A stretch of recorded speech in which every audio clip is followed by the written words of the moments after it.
Yes. Go. So in the alternate non-crappy version of Star Wars, this is Anakin Skywalker's hometown.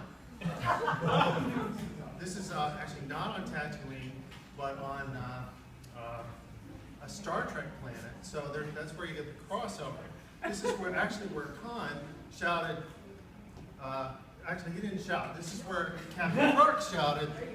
It's very nearby to where he said, Khan, like that, right? And we all know that, right? And then revenge the dish best served cold, right? And all that, right? Well, they were actually orbiting while that little runt with the blonde hair was running around, you know, Anakin, yeah, and the cool ship. But they were on the other side of the planet, so they couldn't see each other. See, Obi-Wan Kenobi, while he was out there in the desert, he didn't have much to do. So he got really bored just like hacking up the sand people, you know, the Bantus or whatever they're called. And so he would do this with his feet and pretend that these were all the dead Jedi that were killed in one of the earlier Predator movies. And he would talk to them. And because he had the Force, he could actually make the little mouths move.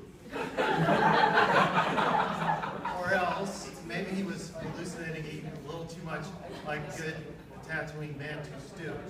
Now, on the other side of the planet, where we have Star Trek, you didn't know that these were actually concurrent, did you? But these slides are telling me that. So, on the other side of the planet, Tatooine, you see that whole desert fire with the Jabba, the Hutt, and all the Hutts, but there's a really big lake there where they would sail around and they would fish, and occasionally they would pull up a phaser and they'd say, we don't know what this is, and they would throw it back. But every now and then they'd get a lightsaber and they'd say, oh yeah, this is the stuff. So the economy really, now let me get to the point.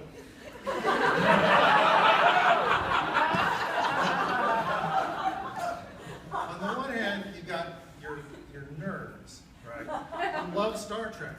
And on the other hand, you've got your nerds who love Star Wars. And somewhere in between are all of the nerds, because really, if you love one, you probably pretty much like the other. Right, pretty much.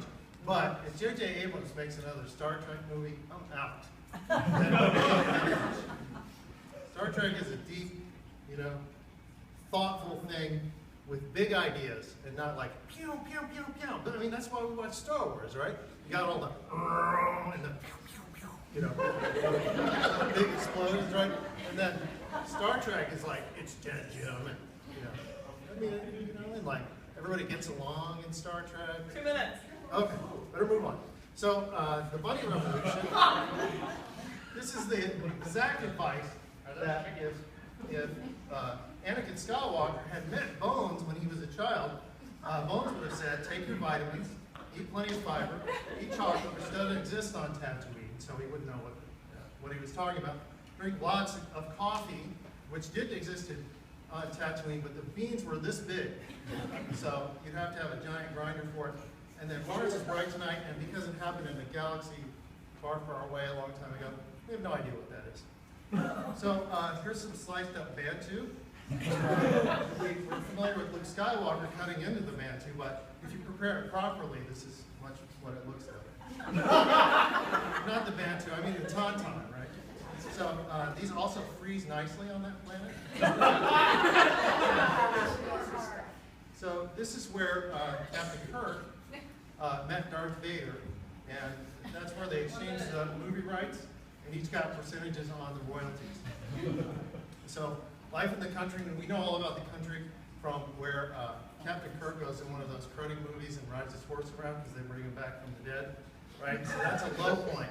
That's as low a point as in the beginning when they have all the conversation about all the like trade dispute and all that. I mean, come on. What do they take us for? So here we have something. Oh, this is the Vietnam. Oh. And then there's and then life in the fast lane, which is where I am right now.